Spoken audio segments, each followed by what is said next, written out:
Hi நண்பர்கள் அனைவருக்கும் வணக்கம். இன்றைக்கி நம்ம எதை பற்றி பார்க்க போகிறோம் அப்படின்னு சொன்னால், வீட்டிலே இப்பி நூடுல்ஸ் செய்கிறத பற்றி தான்.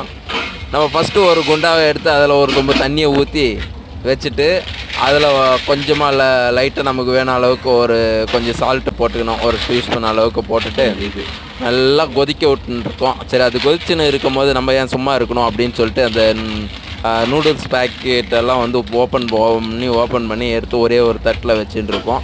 அதை ஓப்பன் பண்ணி எடுத்துகிட்டு இருக்கும்போது பார்த்தோன்னா பாக்கெட்டில் வந்து மசால் பாக்கெட்டு இருக்குது.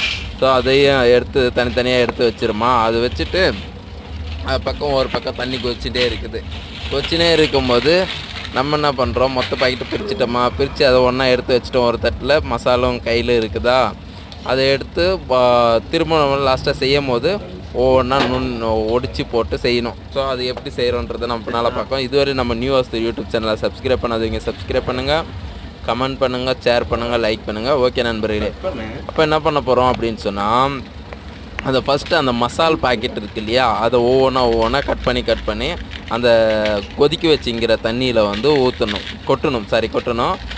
அது கொட்டும் போது அதே அதில் அப்படியே கலர் மாறும் நல்லா மசாலா எல்லாமே.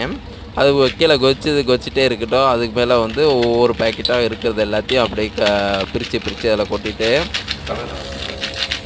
கொட்டிகிட்டே இருங்க நண்பர்களே.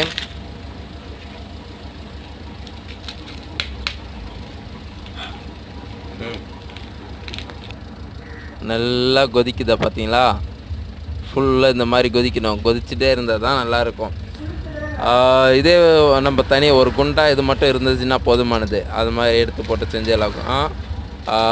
இதில் வந்து இப்போனா அந்த வாங்கினந்தோம்ல அந்த நூடுல்ஸ் வந்து ஒடிச்சு உள்ளே போட்டுடுறோம். மொத்தத்தையும் ஒடிச்சு உள்ளே போட்டுட்டு அவ்வளோதான். அதுக்கப்புறம் லைட்டாக கிண்டி விடணும் ஒரு கரண்டியில். ஏன்னா அடி பிடிக்காமல் இருக்கிறதுக்கு ஃபஸ்ட்டு கிண்டி விடுறதுன்னா அந்த கட்டியாக ஒடிச்சு போட்டுருல, அதெல்லாம் தனித்தனியாக பிரிஞ்சு அப்படியே நூடுல்ஸ் நீட்டாக வரணும்ல, அதுக்காக நம்ம அப்படி கலக்கி விட போகிறோம். அதுக்கப்புறம் நல்லா கண்டினியூவாக வந்துட்டே இருந்துச்சுன்னா அடி பிடிக்காமல் இருக்கிறதுக்கு அப்படியே கலக்கி விட்டுட்டே இருக்கணும். கிண்டி விட்டுட்டே இருந்தேன்னா கரெக்டாக இருக்கும். அதை பற்றி கிண்டி விட்டு சூப்பராக கொதித்து ரெடி பண்ணிட்டோம். அதனால அந்த தண்ணியெல்லாம் ட்ரை ஆனதுனால எப்படி இருக்குது பார்த்துக்கோங்க, சூப்பராக இருக்கும். இதில் வந்து உப்பு வந்து குறைவான அளவு போட்டுக்கோங்க. ரொம்ப குறைவாக இருந்தாலே டேஸ்ட் இருக்காது, ரொம்ப அதிகமாக இருந்தாலே உப்பு இதாக இருக்கும். மீடியமான அளவு போட்டுக்கோங்க. சூப்பராக செஞ்சு எடுத்தாச்சு. யார் வேணாலும் செய்யலாம், வீட்டிலே செய்யலாம். நல்லா இருக்குது. ஓகே நண்பர்களே, சூப்பர். ஓகே.